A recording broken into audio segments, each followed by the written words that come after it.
everybody, what's up? So I have to go to Los Angeles once again, and it's like a very short, like quick business trip kind of thing.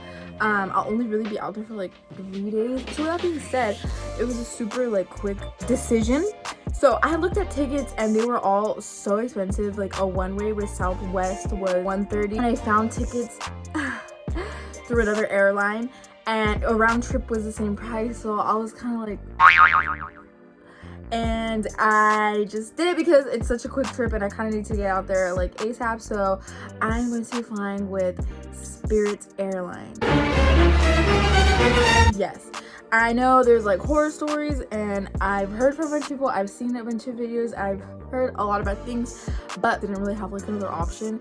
So I was just like, well, I guess. So yeah, that's what we're going to be doing today.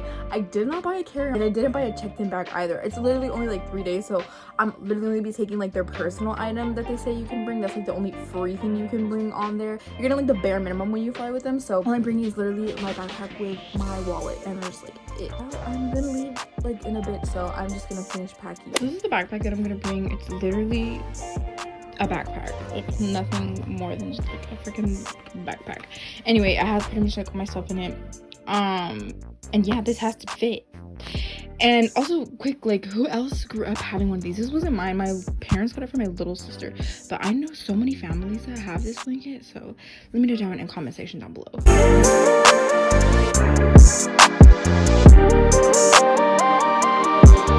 Hey everybody, I'm just gonna get dropped off at the airport right now. My lovely sister was so kind to be the one to take me. Everybody hates dropping people off at airports, but my sister loves to do it.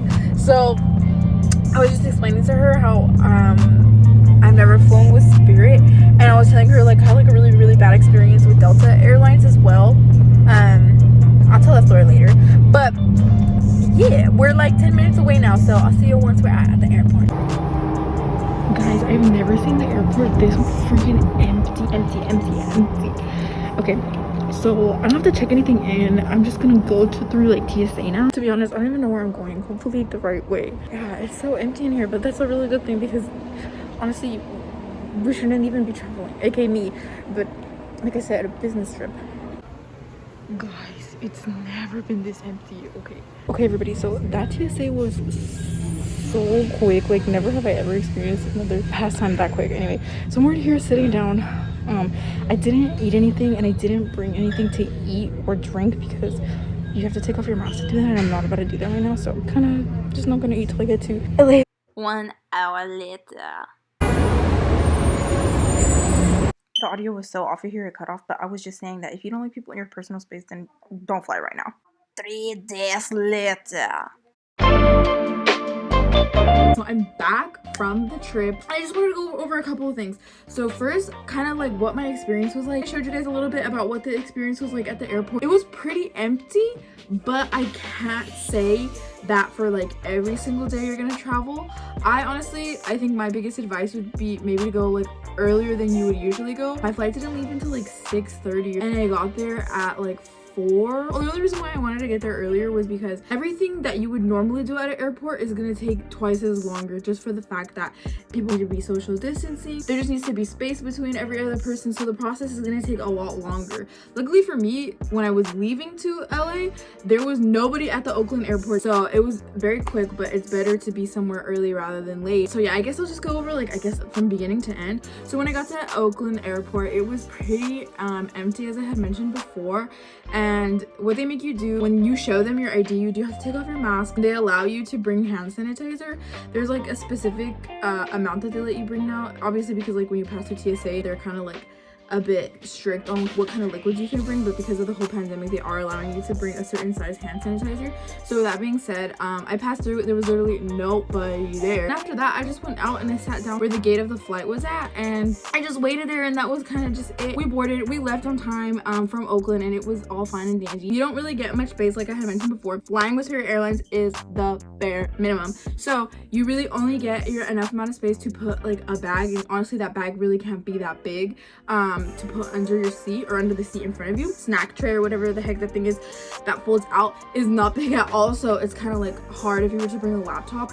Maybe you can make it work, but it's honestly pretty small. The flight there, it wasn't bad, nothing bad happened. Not really any turbulence, and when we landed it was fine. Like I said, this perspective though is more so of somebody who's just going on like a quick trip, no bags are checked in, because that's just what my experience was like. I'm not so sure the whole checked bagging experience, because I know people have had problems with that and just how bags can get lost or transferred on other airlines and stuff like that. So that is kind of how the whole landing to get to LAX was like. And then coming back, I checked in. They did offer me like an email saying like, oh, like that one like flight voucher thing. I don't know.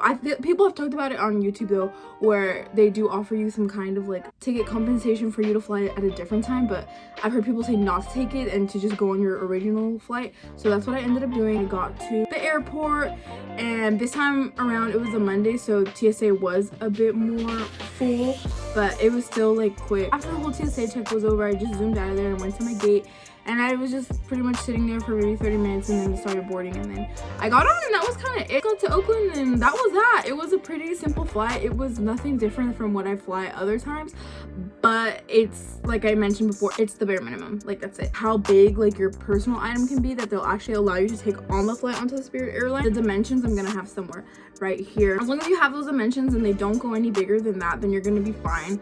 You can honestly fit a lot with the amount. The backpack that I took was small compared to how much you're allowed to take, so if you have anything that size of the backpack or a bit bigger, I think you'll be fine. You can take like an empty water bottle and then fill it at the airport, or buy like a drink or something like that before you board the flight, or have your snacks before like you even get to the airport. I didn't though, just because I didn't want to like take the mask off when I was at the airport or on the plane. I think the recommendation that I would give is if you're going on a short flight and you're not going to be at your destination for that much time, and if you're gonna save a significant amount of money, then I would book again. I don't know if I would book again. Like I had mentioned before, this was a super quick decision that I made because I had to be out there this past weekend. The flight is only 1 hour, so I wasn't like crunched and I wasn't like uncomfortable, and I didn't have that much stuff, so it was fine. I think that's the only way I would fly it again. Like I said, I don't know if I would really be down to fly it again, because I personally feel like I just had a good experience, but that's not guaranteed every time you fly with them. I think if all of those line up with your travel plans, you're gonna be there quick, it's only a short flight, you don't have a checked-in bag, and it's a significantly cheaper flight than other ones, I would say yeah, maybe go for it, but then like that's all on y'all, because that's how I felt. I like looked at videos and stuff like that after I had already bought my flight, and I was like, wow, I'm hella anxious. But like I said, I think that's kind of just like a decision that you guys have to make. That's why I'm not so sure I would do it again, because I think I would still be so anxious to fly with them, even though the experience this time around wasn't even bad. Please continue to sign the petitions in the description box down below. They're there in almost all of my videos, so please just take the time, like 5 minutes out of your day, to go ahead and sign all of them. All right, you guys, thank you so much for watching. I appreciate it so much, and I'll see you guys in the next video. Bye. Just with everything being said, please be cautious when you're out there traveling, especially during a pandemic. Just be really, really safe. It's not really recommended, and like I had mentioned before, I really wouldn't have done it if it wasn't like super necessary. So just please be aware of all that and be safe. This isn't me like recommending, oh yeah, go travel because flights are cheap and like it's not that big of a line at the TSA. No, like honestly, please be really, really safe about it. Just be, I guess, responsible, like I had said before. Anyway, thanks y'all. See ya.